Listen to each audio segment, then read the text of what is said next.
আমাৰ যিবিলাক ডেকা ল'ৰা আছে মই ভাবিছো যে 2 লাখ কিন্তু 2 লাখ একেলগে কলে মই মিছা কথা কোৱা হ'ব যাতে গাড়ীখন লাহে লাহে যায় সেইকাৰণে মই প্ৰথম কৈছো যে এই বছৰ আমি প্ৰচেছ আৰম্ভ কৰিম 1 লাখ ল'ৰা ছোৱালীক আমি 2 লাখ টকাকৈ সাহায্য দিম যাতে তেওঁলোকে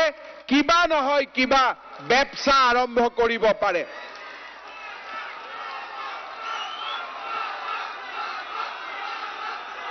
এইটো বেংকৰ পৰা লোন নালাগে বেংকৰ লগত কোনো কানেকশ্যন নাই ডাইৰেক্টলি চৰকাৰে বেংক একাউণ্টত 2 লাখ টকা ঢালি দিব আৰু তাৰ পিছত যেতিয়া আপোনালোকে ব্যৱসায় ভাল কৰিব তেতিয়া আপোনালোকে বেংকত যাব আৰু মইতো আশা কৰিম যে ভাল বিজনেছ কৰি আপোনালোকে বেংকৰ পৰা পিছত 10 লাখ 20 লাখ যি লাগে লোন ল'ব কিন্তু মোৰ ফালৰ পৰা আমি 1 লাখ ল'ৰাক প্ৰথম বছৰ 2 লাখ আৰু ভগৱানে যদি শক্তি দিয়ে পিছত আৰু 1 লাখ ল'ৰাক আমি 2 লাখ টকাকৈ আমি সহায় কৰিম শ্ৰদ্ধা ৰাইজ আপোনালোকে জানে যে আমাৰ গাঁৱত বহুত সেলফ হেল্প গ্ৰুপ আছে নে নাই মহিলাসকলৰ গ্ৰুপ আছে নে নাই ইমান দিনে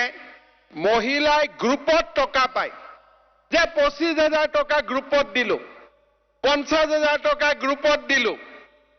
গ্ৰুপত দিলে 10টা মহিলাৰ মাজত ভাগ হয় 25,000 টকা কংগ্ৰেছেতো 5,000 দিছিলে 5,000 মানে গাই প্ৰতি 500 টকা যদি 25,000ও দিও তেলে গাই প্ৰতি হয় 2,500 টকা গতিকে মই চিন্তা কৰি আছিলো যে আমাৰ অসমত 40 লাখ মহিলা গ্ৰুপ আছে 4 লাখ মহিলা গ্ৰুপত 40 লাখ মহিলা আছে এই 40 লাখ মহিলাই যদি নিজাকৈ কিবা কাম আৰম্ভ কৰে আমাৰ অসমত কিমান কাম হ'ব কোনোবাই ধূপ বনাব কোনোবাই মৌ উৎপাদন কৰিব কোনোবাই মুৰ্গী পুহিব কোনোবাই গাহৰি পুহিব কোনোবাই গৰু ৰাখিব যদি এই মহিলাসকলৰ হাতত আমি যদি কিবা এটা টকা দিব পাৰো তেতিয়া হলে এই মহিলাসকলে লাহে লাহে লাহে উৎপাদনমুখী হ'ব পাৰিব সেইবাবে মই এইবাৰ আমি সিদ্ধান্ত লৈছো যে অসমৰ এই 4 লাখ সহায়ক গোটৰ যি মেম্বাৰ সেই 40 লাখ মহিলাৰ বেংক একাউণ্ট নম্বৰ আমি লম আৰু বেংক একাউণ্টত আমি 10,000 টকাকৈ সব মহিলাক ব্যক্তিগতভাৱে আমি দি দিম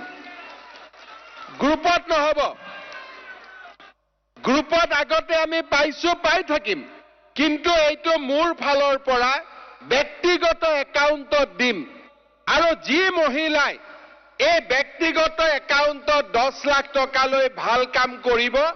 ভৱিষ্যতৰ দিনত তেওঁলোকক আমি বেংকৰ পৰা আৰু লোন দিম সাবসিডি দিম আৰু এই মহিলাই যি বেংকৰ পৰা লোন ল'ব খুদটো চৰকাৰে দিব মহিলাই দিব নালাগে খুদটো চৰকাৰে নিজৰ একাউণ্টৰ পৰা দিব এইবাৰ আমি সিদ্ধান্ত লৈছো যে অহা অক্টোবৰ মাহৰ ভিতৰত একেদিনাই একেলগে আমি অসমত আকৌ 40 লাখ মানুহক আমি ৰেশন কাৰ্ড আমি হাতত তুলি দিম এতিয়া যেতিয়া আমি ৰেশন কাৰ্ড দিও আগতে আমি ৰেশন কাৰ্ডত খালি চাউল পাইছিলো এতিয়া অকল চাউল নহয় ৰেশন কাৰ্ডখন দেখালে গভৰ্ণমেণ্ট হস্পিটাল প্ৰাইভেট হস্পিটালত বছৰি আমি 5 লাখ টকালৈকে বিনামূলীয়া আমি মেডিকেল ট্ৰিটমেণ্টটো পাম অৰ্থাৎ আগতে আছিল ৰেশন কাৰ্ডখন সিঙ্গল ইঞ্জিন এতিয়া ৰেশন কাৰ্ডখন হৈ গল ডাবল ইঞ্জিন চাউলো পাব আৰু চাউলৰ লগত মাহত বছৰি 5 লাখ টকালৈকে বিনামূলীয়া ট্ৰিটমেণ্টটো পাব আজি আপোনালোকে চিন্তা কৰক যে কোভিডৰ সময়ত মোদী ডাঙৰীয়াই বিনামূলীয়া চাউল দিছিলে কোভিড শেষ হৈ গল চাউল আজিও চলি আছে কিন্তু সেই চাউল লোৱা ৰেচন কাৰ্ডখনৰ মূল্য বাঢ়ি বাঢ়ি গৈ আছে কাৰণ আগতে তাতে চাউল পাইছিলে এতিয়া চাউলৰ লগত বছৰি 5 লাখ টকালৈকে বিনামূলীয়াকৈ মেডিকেল ট্ৰিটমেণ্টটো আমি পাব পাৰিম অৰুণোদয় আঁচনি দিয়া হ'ল 1 লাখ ল'ৰা ছোৱালীক চৰকাৰী চাকৰি দিয়া হ'ল 40 লাখ মানুহক ৰেচন কাৰ্ড দিয়া হ'ল আগতে থকা ৰেচন কাৰ্ড আৰু নতুন ৰেচন কাৰ্ড 62 লাখ পৰিয়ালক আমি বছৰি 5 লাখ টকাৰ